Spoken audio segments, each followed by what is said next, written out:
Teacher ने दे दिया और मैंने फ़ोटो खींचकर मतलब कि उसका जो पीडीएफ है उसको बनाकर मैंने मैम को सेंड कर दिया। फिर मैम जो है बहुत अच्छा बोली और उन्होंने मेरा फिर फ़ोटो माँगा। फिर मैंने जो है अपनी भी फ़ोटो सेंड कर दी और मैम ने कहा कि बेटा आपका जो है चयन हो गया है। तो सर मैम ने मुझे आज भी कॉल किया था। मैं बोली कि मैम आपका बहुत-बहुत धन्यवाद, क्योंकि रायगढ़ जिला से तरकेला स्कूल से मेरा चयन हो रहा है सर, ये मेरे लिए और मेरे सभी टीचर्स के लिए, आप सब के लिए और भैया दीदी सब के लिए बहुत ही मतलब गर्व की बात है सर। मेरे सर टीचर भी बहुत खुश हो गए कि आपने मतलब कि ऐसे कैसे किया तो कैसे आया बोलकर। तो मैंने सर टीचर को भी बताया कि मेरे बस्तर के भी सर हैं, उन्होंने मेरे बहुत हेल्प किया बोलकर। तो अभी सर मेरे को कॉल किए थे तो उन्होंने आप मतलब कि वो भी चाहते थे कि आपसे बात करना, आपको धन्यवाद बोलने के लिए बोले हैं सर।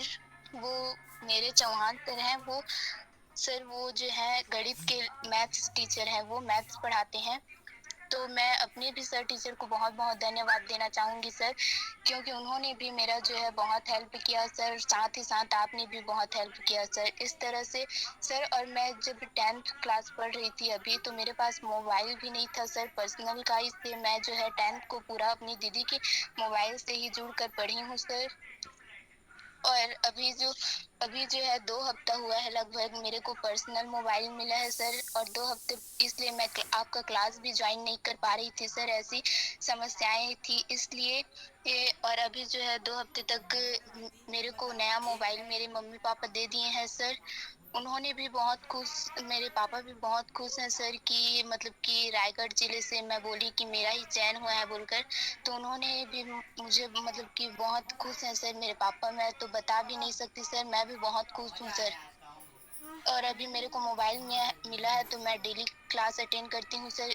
हमारे स्कूल से भी सर आपका क्लास भी, और कई सर टीचर्स के भी सर। मतलब कि 10th में मोबाइल नहीं था सर, तो मेरी दीदी का भी क्लास एक साथ होता था, मेरा भी होता था।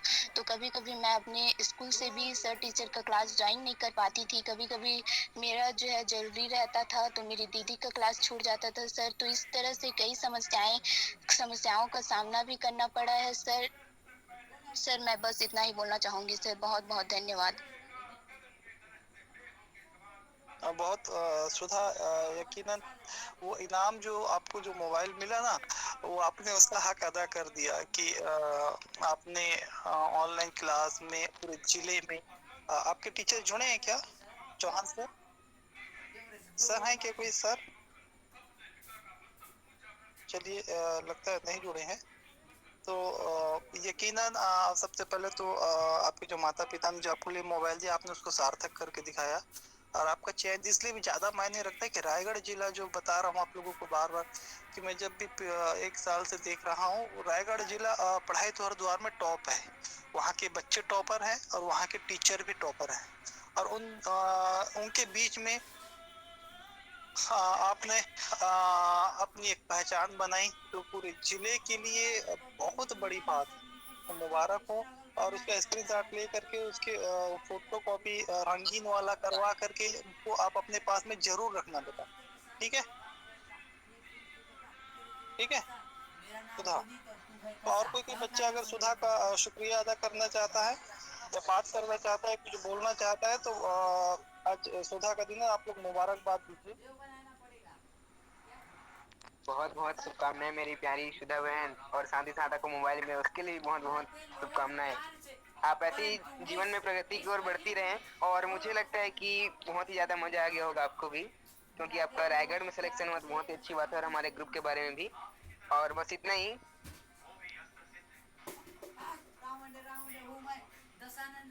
बहुत बहुत बधाई हो सुधा बहन, जो कि आपने रायगढ़ जिले में रहते हुए 40,000 स्टूडेंट के बीच आपने इतना बड़ा मतलब जीत हासिल किया, और आपने अपने माँ पापा का नाम रोशन किया। मैं इसके लिए आपको बहुत बहुत बधाई देना चाहता हूँ, जो कि आपने इतना अनेक परिस्थिति का सामना करते हुए अपने जीत हासिल किया। मैं तो कहता हूँ सुधा बहन, आप बहुत बहुत आगे बढ़े और ऐसे ही अपने रायगढ़ जिले का नाम करे और छत्तीसगढ़ का नाम करे। और बहुत बहुत धन्यवाद सुधा बहन। ओके।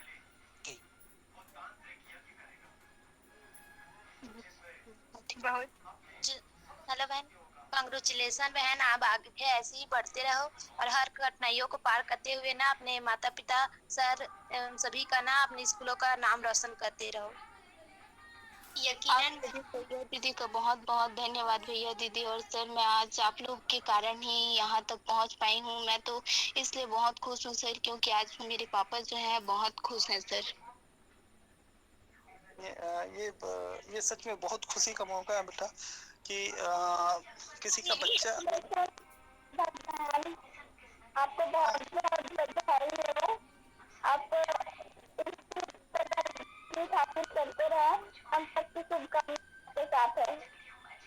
हाँ बहन, बहुत आपकी जो कामयाबी है बहुत ही काबिले तारीफ है। आपको बहुत बहुत शुभकामनाएं। ऐसे ही आप आगे बढ़ते रहिए, अपने पेरेंट्स, अपना नाम, अपने स्कूल का नाम, अपने टीचर्स का नाम, अपने जिले का नाम, सबका नाम रोशन करते रहिए। God bless you. और इसीलिए मुझे गर्व होता है कि मेरा जो ग्रुप है इतना अच्छा ग्रुप है कि सभी बच्चे सभी की कामयाबी में खुश होते हैं, उसकी हौसला अफजाई करते हैं।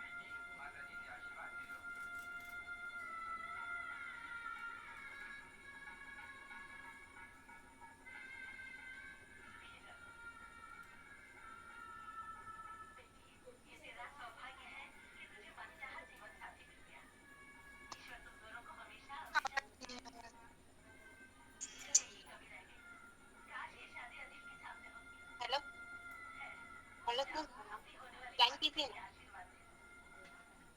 ज्वाइन कीजिए ना, बोल रही हूँ। हेलो, हाँ बेटा, चलिए आज सच में। हाँ, और किसी का कोई प्रश्न हो? यस सर, मेरा प्रश्न है सर। हाँ, सर, जब अंग्रेज भारत में आए तो कितने अंग्रेज आए थे भारत में एक बार पहले दिन? देखो वो लोग व्यापार करने के लिए आए थे और जो जहाज में आए थे उसमें रहे होंगे वो लोग, मतलब 50-60 लोग रहे होंगे उस जहाज में। तो उसकी करेक्ट संख्या तो नहीं मालूम, लेकिन वो लोग व्यापार करने आए थे, ना कि वो लोग देश को आजाद करके लड़ने के लिए आए थे।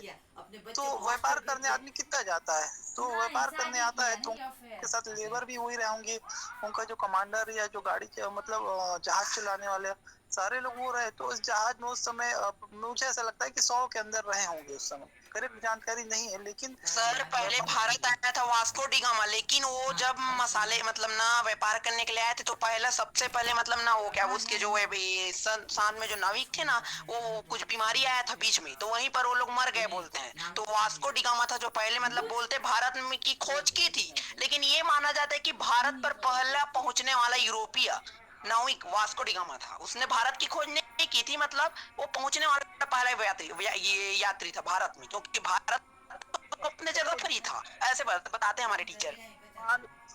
नारायण, सवाल उसका दूसरा था और आप जवाब दूसरा दे रहे हो, है ना?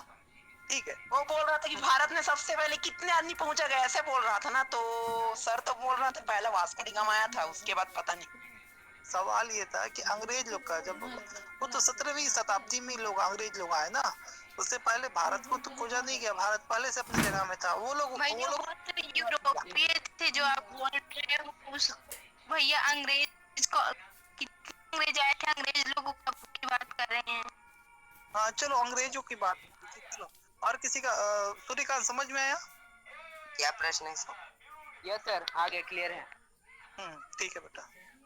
हाँ, और किसी का कोई प्रश्न? सर, हाँ आप महासागर के बारे में देखने के लिए बोले थे यूट्यूब में, तो मैं देखी ना, तो एक क्वेश्चन है कि तीन महासागर और प्रशांत महासागर आज तक क्यों नहीं मिले हैं? ये क्वेश्चन वैसे ही पूछे। हाँ, तो देखो क्यों नहीं मिले हैं, यस। प्रश्न क्या है बताओ फिर से एक बार। तीन महासागर और प्रशांत महासागर आज तक क्यों नहीं मिले हैं अभी तक?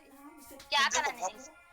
देखो भौगोलिक परिस्थितियां जो रहती है ना, मतलब जो पृथ्वी का आप नक्शा अगर देखेंगे तो उसके अनुसार जो भौगोलिक परिस्थितियां ऐसी अभी तक नहीं बनी है।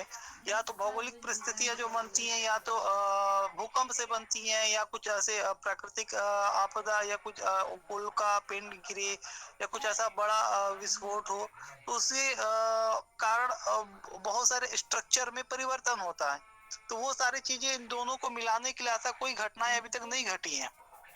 तो कोई भी चीज जो नीचे में मतलब जो भू गर्भीय प्लेट जिसे कहते हैं, वो भी इसके लिए जिम्मेदार है। नहीं तो मिलना कोई आसान नहीं है, क्योंकि दूर दूर है, तो अलग अलग सीमा क्षेत्र रहेगा, हर कोई तो नहीं मिल सकता ना। तो मिलने के लिए उनको मूवमेंट करना पड़ेगा, और मूवमेंट वैसा दोनों एक तरफ हो, दोनों आपस में आए तभी वो मिल सकते हैं।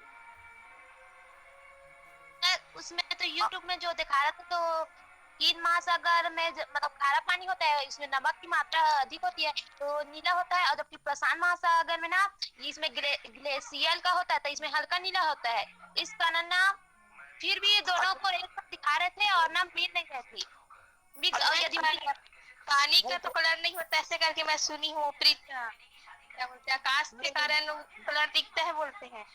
नहीं नहीं नहीं नहीं, पानी जो है ना, पानी आपस में मिला हुआ है। और देखिए वहां पे जो पानी जो है ना, समुद्र आपस में मिला हुआ होने के बाद में भी एक अपना एक अलग अलग वो दिखाते हैं स्ट्रक्चर, कि उधर का पानी अलग है, इधर का। और बहुत सारे ऐसे भूगर्भीय कारण है, और पानी में रमन भी प्रभाव बोलते हैं सर, जो रमन प्रभाव बोलते हैं ना, जो रमन प्रभाव जो वैज्ञानिक था वो वो अलग सूर्य है। के नारायण, अलग, बिल्कुल अलग क्षेत्र में मत जाओ। वो जो बोल रही हैं कि दोनों सागर का पानी आपस में मिलता है, लेकिन मिलता नहीं है। इसी में सवाल का जवाब है कि अगर जैसे हम पानी और तेल को मिलाएंगे तो उसमें बहुत सारे ऐसे तत्व हैं जो आपस में नहीं मिल पाते। वैसे ही दोनों पानी का जो पानी तो है, लेकिन दोनों पानी में बहुत सारे केमिकल या तत्वों के कारण वो आपस में नहीं मिल पाता।